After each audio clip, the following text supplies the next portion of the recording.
When someone brings up 2D platformers on the Mega Drive, some people will inevitably think of a certain blue hedgehog first. Me? I think of Mickey. Castle of Illusion for me is the gold standard of platforming games on Sega's 16-bit console. It's bright and colourful, it sounds amazing, and it controls like a dream. A dream where a game controls great. Traverse through each level using apples to throw at enemies, or my preferred method, the Bum Bash.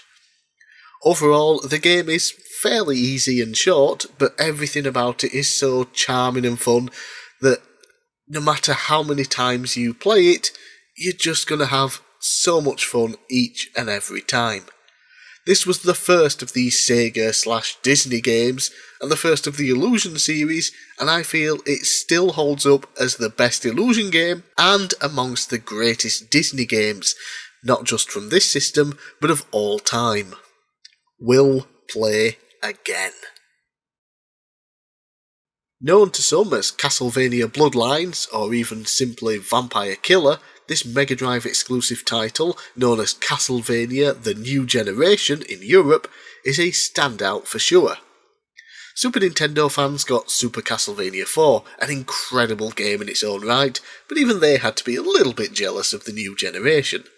Not that one is necessarily better than the other, but for owners of just one console that generation, they were all missing out on at least one classic Castlevania game, regardless of whether or not they picked up Nintendo or Sega consoles. As a later release in the lifespan of the Mega Drive, 1994, Castlevania manages to look extremely impressive, and the classic Castlevania soundtrack is great coming out of the unique sounding Mega Drive.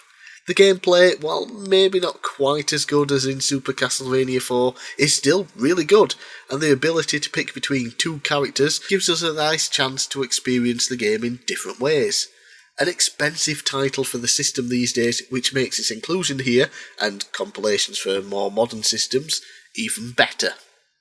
Will play again. Oh great, a puzzle game. Wait, it's columns? Oh great, a puzzle game! Yes, I actually love columns. I grew up playing the Game Gear version, which is basically the same as this one, only the console version looks and sounds nicer. Gameplay-wise, is your basic Match 3 puzzle game that became huge during this time period after the success of Tetris, which is kind of odd as Tetris wasn't a Match 3 game. Anyway, nothing flashy, just a fun puzzle game. Can't really say any more than that. I grew up playing it, so I enjoy it. You might not. Give it a go and find out.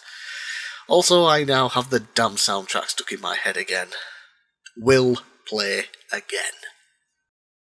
1995 gave us a rather unique take on the beat-em-up genre on the Mega Drive with Comix Zone. Comic artist Sketch Turner is busy working on his new comic when lightning strikes it, causing the main villain to come alive and drag poor Sketch inside the comic.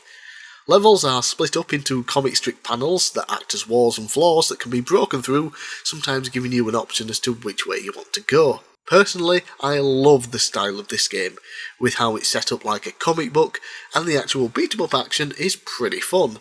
The only real issue I have with it is that it takes so many hits to take down basic enemies. Other than that, yeah, it's a fun game, though maybe stingy with life pickups as well. But it's still a blast to play. Will play again.